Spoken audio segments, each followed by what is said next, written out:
ये रिबटल का राउंड 2 है, आपके पास 5 मिनट का वक्त है और इसके बाद क्रॉस एग्जामिनेशन शुरू करेंगे। आप चाहें तो जो इन्होंने सवाल पूछे उनके जवाब आप रिबटल में भी दे सकते हैं। जी जी, देखिए पहले तो ये बात कि ये मिसाल गलत नहीं है, गलत है। इन्होंने पहले ही हमको डिसार्म कर दिया, कह लिया अकल से मामला सॉल्व नहीं हो सकता, लॉजिक से आप पहुंच नहीं सकते। ये एक मेटाफिजिकल चीज़ है। मेटाफिजिकल अजीब सा लफ्ज़ है, ठीक से किसी को माने नहीं मालूम इसके, तो ऐसा लगता है कुछ बड़ी चीज़ है। अरे भाई क्या होता है मेटाफिजिकल, बताओ, खड़ी हो। ये एक लफ्ज़ है जो कहीं भी इस्तेमाल हो जाता है। जब आप एक बात कर रहे हैं और आप मुझसे बहस कर रहे हैं तो मुझे मेटाफिजिकल मत बताइए, आप लॉजिकली मुझे प्रूव किए। और अगर लॉजिकली आप नहीं बात करते साहब ये मेटाफिजिकल है, तो फिर हम आप बात क्या कर रहे हैं? मेरा आपका किस ज़बान में कॉन्वर्सेशन होगा? और ये कहना कि वक्त पहले नहीं था, तो फिर क्यों कहते हैं ये हमेशा से हमेशा रहेगा? हमेशा वक्त है, तो आप कैसे कहते हैं वो हमेशा से है और हमेशा रहेगा? हमेशा का मतलब है कोई वक्त, अगर वक्त ही नहीं है तो हमेशा कैसे? बाहर वो रहेगा। अब मैं ये देखता हूँ, आपने कहा ना कि वहाँ रेप ज़्यादा होते हैं, तो हम एक बात देखते हैं कि ये दुनिया जिस पे वो कादर मुतलक है, जिसकी मर्ज़ी के बगैर पत्ता भी नहीं हिलता, ओमनीपोटेंट है, ये दुनिया चल कैसे रही है? और इस दुनिया का हाल क्या है? 45,000 बच्चे जो 10 साल की उम्र से कम थे वो गाजा में मरे। भूख से काला हांडी में बच्चे मरते हैं और डिप्थेरिया से मरते हैं। डिप्थेरिया अजीब मर्ज है, गले में जाली बनना शुरू होती है, बच्चा नीला हो जाता है, गरीब का बच्चा, इसलिए कि उपास इलाज में। ये कादर मुतलक है, जो चाहे कर दे। इससे आप दुआएं मांगते हैं हमारी, ये काम कर दे वो कर दे, तो इसका मतलब डे टू डे लाइफ में वो इंटरफेयर करता है और ये देख रहा है वो। अगर वो वाकई भी है फॉर डिस्कशन सेक, तो मैं जब दुनिया देखता हूँ तो मेरे दिल में उसके लिए कोई इज्जत नहीं पैदा होती। ये क्या कर रहे हो तुम पूरे ऑल पावरफुल हो, ओमनीपोटेंट हो, ओमनी प्रेजेंट हो। तुम तो वहाँ गादा में रहे होगे ना, तुम हर जगह हो। तुम देख रहे थे कि बच्चे की कैसे धज्जियाँ उड़ रही, तुम देख रहे थे और तुम चाहते हो मैं तुम्हारी परस्तिश करूँगा, तुम हो भी। अरे यार, इससे अच्छे तो हमारे चीफ प्राइम मिनिस्टर हैं, कुछ तो ख्याल करते हैं। कमाल है, आप किसकी इबादत कर रहे हैं? अगर वो है भी, ये दुनिया नाइंसाफी से, जुल्म से, जबर से, तशद्दुद से भरी हुई। और आप ये मत कहिएगा कि वो देख रहा है और वो बताएगा एक दिन। अगर वो देख रहा है और इंटरफेयर नहीं करता तो आप दुआ क्यों मांगते? आप कहते हैं मेरा ये काम करा दे, इसके मतलब है वो दखल दे सकता है, वो आपको नौकरी दिलवा सकता है, भले दूसरे आदमी को न मिले, मगर आपका काम कर देगा चूंकि आपने दुआ मांगी है।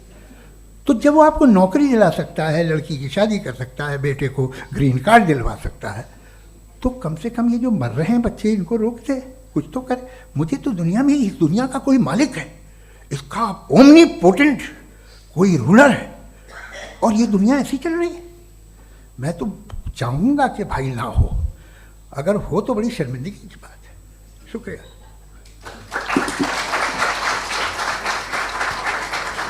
देवियों और सज्जनों, इस बहस के 2 राउंड और 2 रिबटल पूरे हो चुके हैं। अब सबसे ज़रूरी और सबसे मुश्किल राउंड शुरू हो रहा है, क्रॉस एग्जामिनेशन का। अब इन विद्वानों की सज्जनता की एक परख भी होगी और वक्त हमने 16 मिनट का तय किया है। पहला सवाल आप पूछना चाहेंगे? जी बिल्कुल। पहले बोले भी आप माइक ले लीजिएगा हाथ में, ये नीचे से ऑन हो जाएगा। जी मैं बोलता हूँ, ये डायस हटा सकते हैं क्या हम थोड़ा क्विकली? डायस पीछे कर दीजिए बस थोड़ा सा, है, ताकि ये जो दाएं बाएं लोग बैठे हैं इसे हटा ही दीजिए। अब हम वहाँ तो जाने वाले नहीं, आराम से आराम से दोनों तरफ से हटा दीजिए।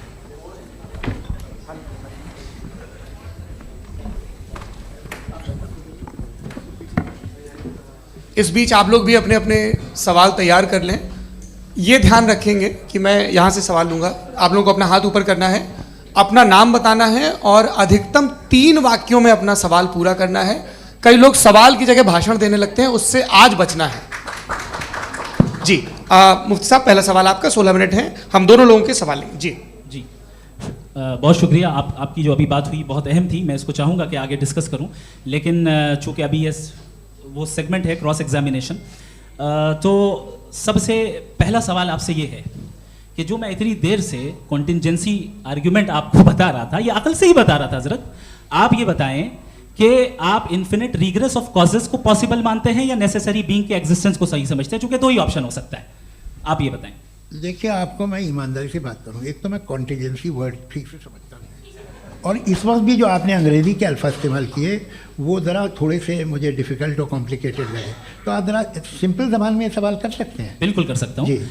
यूनिवर्स की हर चीज कॉन्टिंजेंट होने का मतलब यह है कि वो अपने एग्जिस्टेंस में किसी के ऊपर डिपेंडेंट है। जो भी चीज डिपेंडेंट होगी वो चीज इंडिपेंडेंट नहीं हो सकती, तो उसका कोई ना कोई कॉज होगा। तो अब आप क्या समझते हैं कि ये इन्फिनिट रिग्रेस है, यानी कॉज पर कॉज, कॉज पर कॉज, कॉज पर कॉज, और कभी कोई यानी ये एंडलेसली चलता रहा? क्योंकि अगर ऐसा होगा तो हम तो एग्जिस्टेंस में आते ही नहीं, लॉजिकली ये मुत्तफक अलैह चीज है, मुत्तफक अलैह अग्रीड अपॉन। इस पे हमने एग्री किया था कि मुश्किल शब्द आएगा तो अर्थ बताना पड़ेगा। तो इन्फिनिट रिग्रेस तो पॉसिबल नहीं है, तो कहीं ना कहीं आपको रुकना पड़ेगा ऐसे नेसेसरी बीइंग पर। नहीं, कोई ज़रूरत नहीं रुकने की। किसने कहा आप रुकना पड़ेगा? आप रुकते हैं खुदा पे, आप नहीं रुकते। आप कहते हैं वो हमेशा से, जब उस वक्त से है जब वक्त नहीं था। आप कहाँ रुकते हैं कि अब हुआ था वो? आप नहीं कहते। हम क्यों नहीं मान सकते कि यूनिवर्स जो है और बल्कि मल्टीवर्सेस जो है वो हमेशा से हैं, वो बनती हैं, बिगड़ती हैं। एक हमारे यहाँ एक चीज़ है ब्लैक होल, वो समेट लेता है वापस, फिर ब्लास्ट होता है, फिर फैल जाता है। और इसमें हमारी तो खैर कोई औकात ही नहीं है इंसान की। एक छोटे से ज़र्रे पे हम 50-60 साल की उम्र रखते हैं, जो करोड़ों अरबों साल की कायनात है उसमें, और पैदा भी नहायत ही बेहुदा वजह से हुए थे। तो इसमें ये सोचना कि इसकी वजूहात और ये क्यों है, ये डिपेंडेंट है, ये हम देख रहे हैं, क्या मालूम। आप सोचिए कि ये जो फैल रही है कायनात, ये कहाँ फैल रही है, ये कहाँ जा रही है, और ये फैल क्यों रही है? अरे बना ली थी तुमने, रुको भैया, हाँ काफ़ी है। ये फैल क्यों रही है? ये और कौन सी कायनात जिसे मैं दूरबीन से देखता हूँ तो 2 बिलियन लाइट ईयर पे है, उससे मेरा कोई वास्ता ही नहीं है। 2 बिलियन ईयर यानी अगर मैं 80,000 माइल्स पर सेकेंड से चलूँ तो 20 करोड़ साल में वहाँ पहुँच जाऊँगा। इसकी ज़रूरत क्या थी? ये दुनिया, ये कायनात तो इंसान अशरफुल मखलूक़ात के लिए बनाई गई ना। तो ये सब ये टर्म समझ में नहीं आया, इसमें कोई ख़ास समझने वाली बात थी भी नहीं। ये जो अल्टीमेट कहा यह जाता है कि ये जो पूरी यूनिवर्स है, ये जो दुनिया है, ये इंसान के लिए बनाई गई। अच्छा, ये सब इंसान के लिए। क्यों साहब, सही है ना? बिल्कुल, लेकिन इसका ये मतलब नहीं कि किसी चीज के पीछे रीजन आपको नहीं पता तो रीजन नहीं है, इसे कहते हैं नहीं, मुझे नहीं पता, लेकिन मेरी जिम्मेदारी नहीं है। वो बिल्कुल सही कहा था उसने, बर्टन रसल ने। आपने उसे मजाक में टाल दिया कि भाई आप एक दावा कर रहे हैं, मैं क्यों कहूं कि ये गलत है दावा? आप प्रूफ कीजिए, मेरे पे जिम्मेदारी ही नहीं है, मैंने थोड़ी कहा है। आप प्रूफ कीजिए कि ये सही है। आप आर्ग्यूमेंट ऑफ कंटिंजेंसी का जवाब ही नहीं दे रहे हैं। सवाल पूछना चाहेंगे? आप सवाल पूछना चाहेंगे मुफ्ती साहब से? क्योंकि ये क्रॉस एग्जामिनेशन का दौर है। आप जैसे पहले बोल रहे थे फेथ को लेके कुछ, मैं ये पूछना चाहूँगा कि खुदा ने जो भी रेवोल्यूशन किए हैं, एक मज़हब के नहीं बहुत से मज़हबों में किए हैं, अलग अलग रेवोल्यूशन है। कहीं कुछ एक बातें हैं, कॉन्ट्रडिक्शन भी है आपस में, कहीं कुछ आप कर सकते हैं, कहीं कुछ नहीं कर सकते। ऐसा नहीं है कि सबकी कोड ऑफ मॉरल एक है। तो ये किस्सा क्या है? अब आप ये देखिए कि मुझे कभी कभी लगता है कि ये जो फुटबॉल फाइनल होता है, लाखों लोग होते हैं, फिर वो टीवी कवर कर रही करोड़ों लोग, अगर उसमें खुदा की एक बूमिंग आवाज़ आ जाती, मैं गॉड हूँ, तो सारे लोग अभी सुन लेते और टीवी पे भी सुन लेते, किस्सा खत्म होता। ये इतनी राजदारी क्या है कि तुम सामने कुछ तो सबूत दे दो हमें सॉलिड। ये कह रहा साहब ये यूनिवर्स कैसे बनी, इससे मसला क्या हल होगा? मैं पूछूंगा आपसे खुदा कैसे बना? क्यों नहीं पूछूंगा कैसे बना? बल्कि वो तो कायनात से कहीं ज़्यादा इंटेलिजेंट है, कायनात से कहीं ज़्यादा कॉम्प्लेक्स। जी वो हमेशा से है। आप कहेंगे मैं मान लूँगा।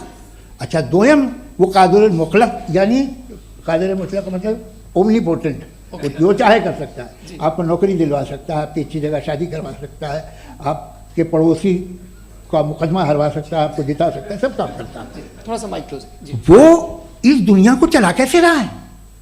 ये दुनिया कैसे चल रही है? आपको इस पर हैरत नहीं होती?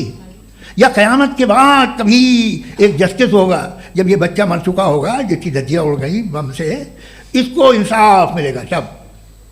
अच्छा, अब जवाब दूं?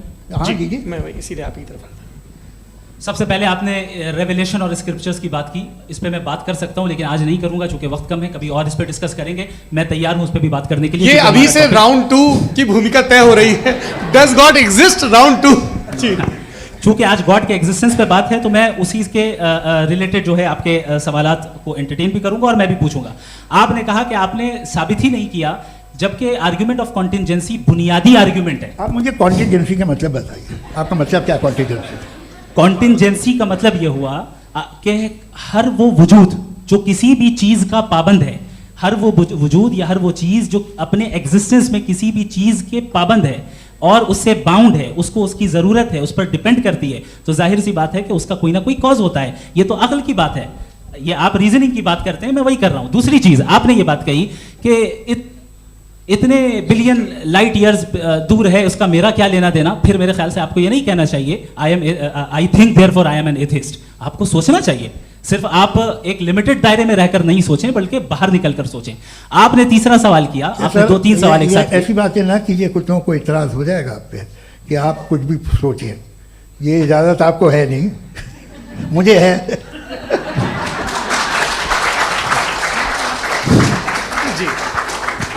आपने प्रॉब्लम ऑफ इविल के ताल्लुक से सवाल किया और बार बार आप एक लफ्ज रिपीट कर रहे हैं कि ओमनीपोटेंट गॉड है, ऑल पावरफुल गॉड है।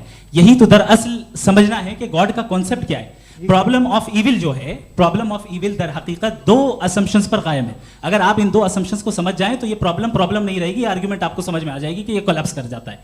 पॉइंट नंबर 1, यानी जो आपका सबसे पहला फॉल्स असम्पशन है कि गॉड मर्सीफुल है, ओमनीपोटेंट है, दुनिया में जुल्म हो रहा है। लेकिन आपको यह समझना चाहिए कि हमारे वर्ल्ड व्यू के मुताबिक गॉड सिर्फ ओमनीपोटेंट और सिर्फ मर्सीफुल नहीं है, बल्कि वो ऑल वाइज भी है और वो ऑल नोइंग भी है। उसके हर काम के पीछे हिकमत और विजडम है। ये कोई जरूरी नहीं है कि वो हिकमत और विजडम आपको समझ में आए या मुझे समझ में आए। अगर आप जो समझ रहे हैं उसके मुताबिक आप फैसला कर रहे हैं, ये लिमिटेड पर्सपेक्टिव से आर्ग्यूमेंट है। और इस चीज को हम अपनी दुनिया में, अपने लाइफ में, डेली लाइफ में इस प्रिंसिपल को एक्सेप्ट करते हैं। हम जब किसी डॉक्टर के पास जाते हैं, डॉक्टर के पास जाकर वो अगर उसने हमें कोई दवाई दी है तो हम ये तो नहीं कहते कि जब तक आपके पास जितना नॉलेज और जितना विजडम नहीं है, आपने क्यों ये दवाई दी है, तब तक हम इस चीज को एक्सेप्ट नहीं करेंगे।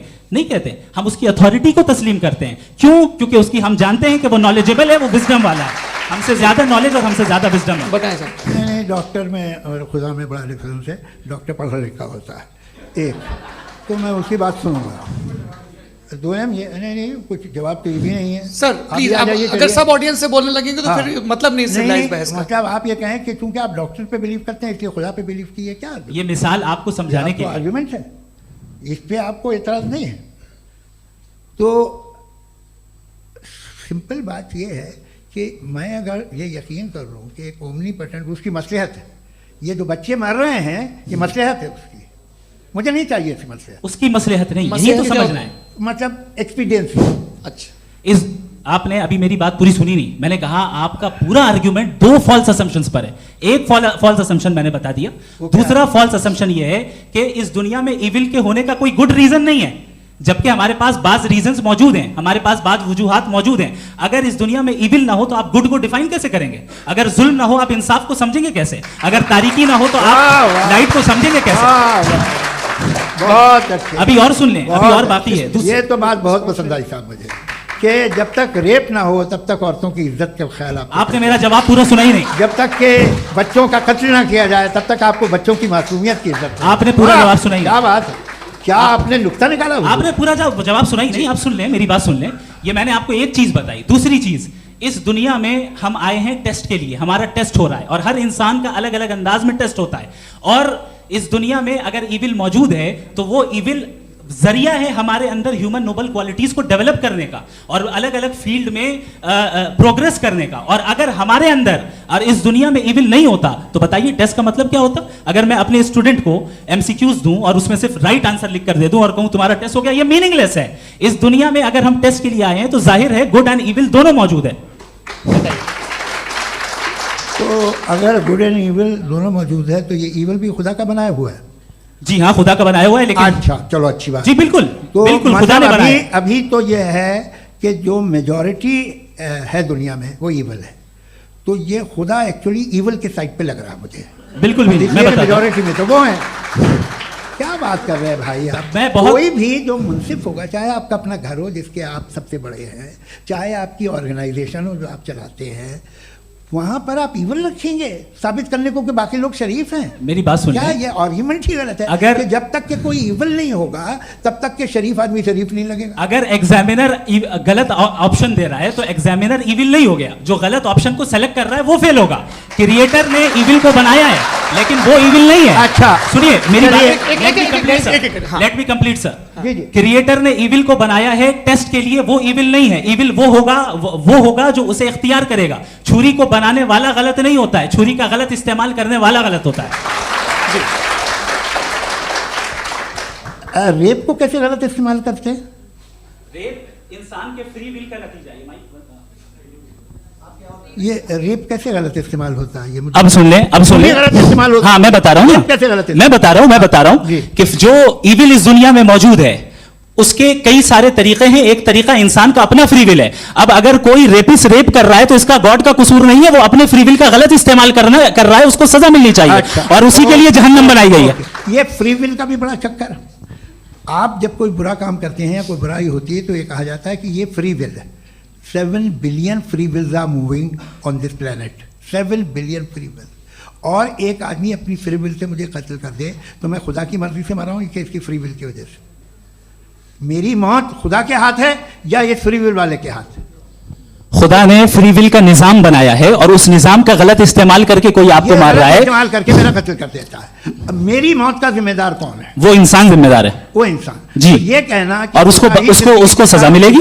तो अब आप आगे चलिए कि ये तय करना कि अल्लाह ही या खुदा, सॉरी अल्लाह नहीं, खुदा ही जिंदगी देता है, खुदा ही मौत देता है, ये गलत है। बिल्कुल गलत नहीं है। हाँ, नहीं, निजाम उसी ने बनाया फ्री विल का। निजाम मौत और हयात का उसी ने बनाया। You are contradicting yourself. अभी आपने कहा कि एक आदमी ने फ्री विल से आपको मार दिया, इसमें उसे फ्री विल दी गई थी, उसने गलत इस्तेमाल किया।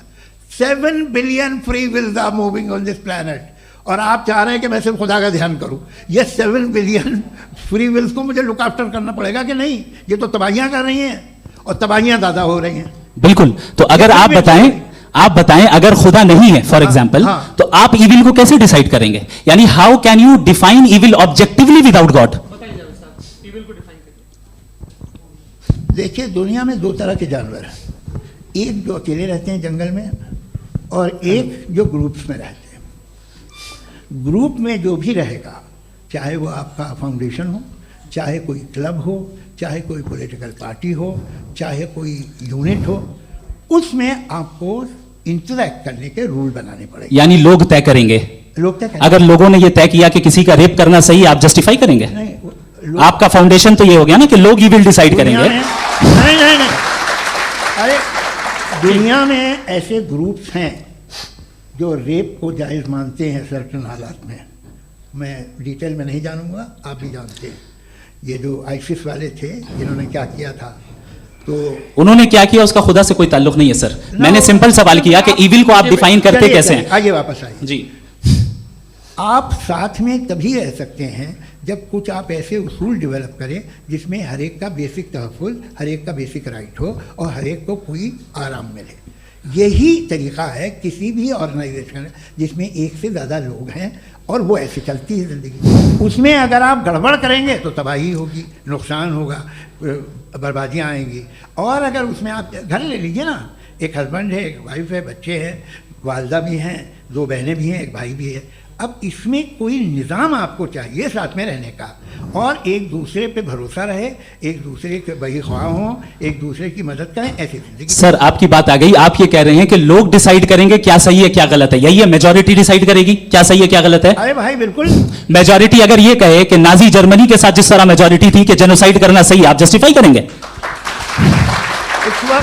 उस वक्त आपका ये सवाल सिर्फ उसके बाद क्लोज करना है। हाँ, उस वक्त प्लेनेट पे जो लोग थे उनमें कितने लोग हिटलर को सही समझते? अच्छा, प्लेनेट की मेजॉरिटी तय करेगी, सोसाइटी की नहीं। प्लेनेट की मेजॉरिटी गॉड के एग्जिस्टेंस को सही मानती है, आप क्यों नहीं मानते? ये हेलो ये क्रॉस क्वेश्चन का राउंड यहाँ पर समाप्त होता है। और ये बड़ा अच्छा है कि इस तरह से फ्रेगमेंट कर दिया गया है ताकि जो मरकरी ऊपर जा रहा है नीचे जवाब दे दूं जी। प्लेनेट की ज़्यादातर मेजॉरिटी कुछ दूसरे मजहबों के खुदा को मानती है, आप उन्हें क्यों नहीं, आप तो मेजोरिटी की बात कर रहे अच्छा, हैं। ये closing argument- आप ये कह रहे हैं इविल और गुड को डिसाइड मेजोरिटी करेगी, मेजोरिटी जो कर देना सही हो जाएगा। क्लोजिंग इसको जैसा आप ही लोगों ने तय किया है उसी फॉर्मेट को फॉलो कर लेते हैं। हाँ। भाई मैंने तो भले लोगों पे एतबार किया और तब मॉडरेशन तय किया। जी, आपके पास 5 मिनट का वक्त है, क्लोजिंग आर्ग्यूमेंट है, उसके बाद हम ऑडियंस से क्वेश्चन आंसर लेंगे जावेद साहब की क्लोजिंग आर्ग्यूमेंट के बाद। ओके, बहुत शुक्रिया जी। सबक फिर पढ़ सदाकत का, अदालत का, शुजाअत का, लिया जाएगा तुझसे काम दुनिया की इमामत का। सबक फिर पढ़ सदाकत